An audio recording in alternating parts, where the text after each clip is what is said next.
So, yes, NHL season starts tonight. There are 4 games on display. However, the Penguin season does not start till tomorrow night when they open against Dallas in Dallas, which should be a great game. Should be a high-scoring game.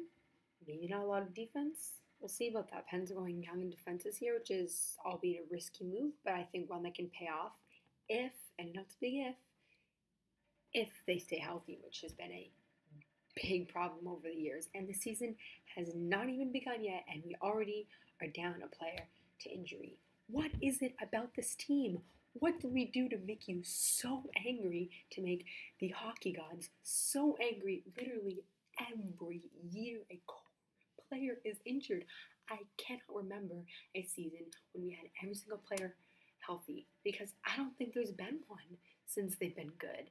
Dupuis will be out 4 to 5 weeks with a lower body injury unrelated to his blood clots, which means that Daniel Sprong, who has been a pleasant surprise in training camp and is the only player to open the NHL season on a roster drafted this year that was not drafted in the first round, 46th overall, 46th.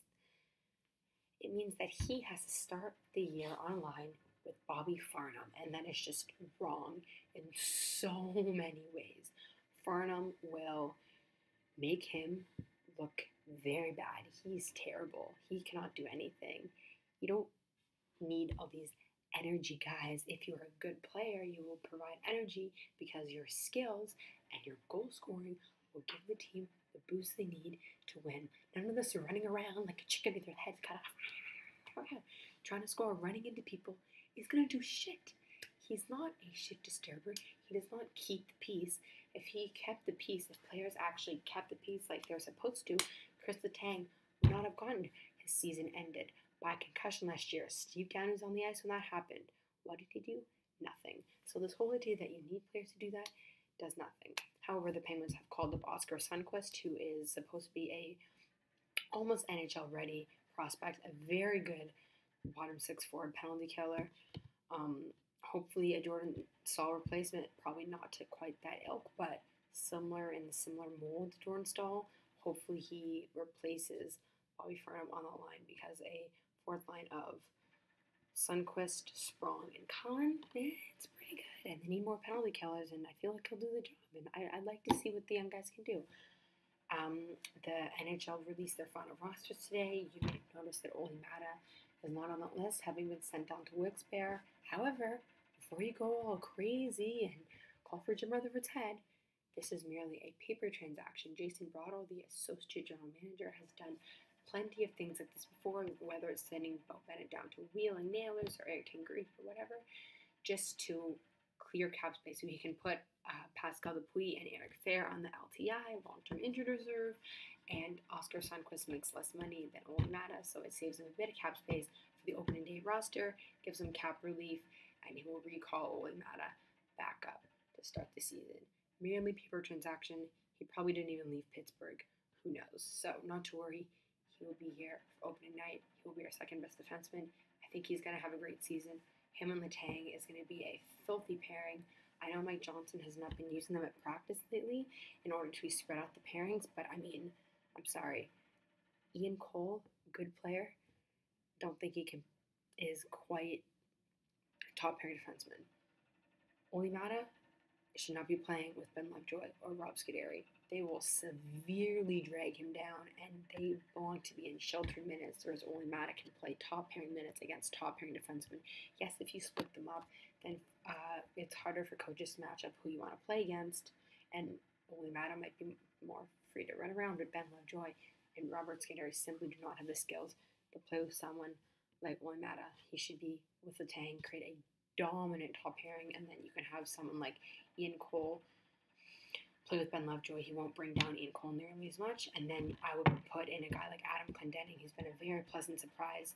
Put him in the lineup, and you play him with Brian Dumoulin or Ian Cole or whatever, and sit Rob Scuderi, because you could not have that dog pile of a contract playing in your lineup every night. If you want to keep him on the team for moral reasons, for good veteran presence, that's fine, but he simply cannot be playing in your lineup regular minutes. You cannot field a competitive hockey team with him in your lineup. Jim Rutherford got rid of Brandon Sutter, which was a miracle. Now, if he can only get rid of Rob Scuderi, then the team will be golden. Pretty much a perfect team. Perfect offseason. The Penguins cannot have him in their lineup if they want to be competitive. He doesn't offer anything whatsoever to the game. So, now for prediction time.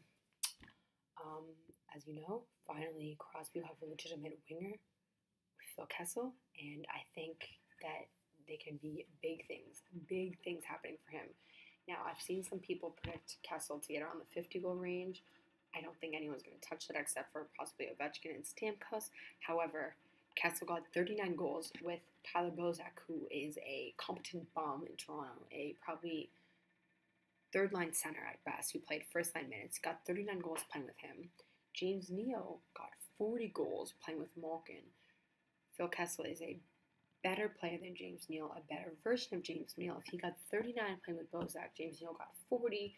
I think a reasonable expectation would be 45 goals for Kessel. I think he can get well over 90 points because he's also a very, very underrated playmaker, and he will be not only great for shooting on the power play. He actually shoots, but he can make some beautiful passes to Crosby and to Kunitz if he plays there. I would put Perron there. He's also a very good passer, so he will also make some great passes on the power play, which I think will really help someone like Malkin and the Tang, because Gino can finally release his clap bombs from the point, getting passes from Phil and from Crosby. So I think 45 goals, 90 points is a realistic expectation for Phil. I think Crosby will have a bounce back year, will win the Art Ross, and will win the Hart. I think he can get 100 points or a bit over 100 points again this season. Totally realistic if he plays healthy. I think Malkin will get close to that, but I don't think he'll quite reach 100. He might miss a few games here and there. And I'm excited. This is the first season I've really, really been excited to watch the Penguins, because now that they finally have proper depth, their defense is manageable. It's not great, but hopefully they'll just score a lot. Fleury will have to play really well. Hopefully they'll pick some up at the deadline, but if Letang continues to dominate like he has been, and Maddox continues to show up, and the Penguins will probably call up Pouliot at some point once he gains more confidence. I expect they'll call him up very shortly. Then it could be a very exciting defense core. And Ian Cole is pretty good. That's a pretty solid top four, and I'm liking Adam Clendenning a lot. And then, of course, Brian Dumoulin, who's just, he's all right. So I'm excited. One more night, and open the season. That's all for this video. Please like if you like, subscribe if you like it, tell all your friends, comment in the comment box below. What are you looking forward to? How many goals do you think Kessel will get, Crosby will get? What would you do with the lineups when Dupuis injured? And I'll see you after the game.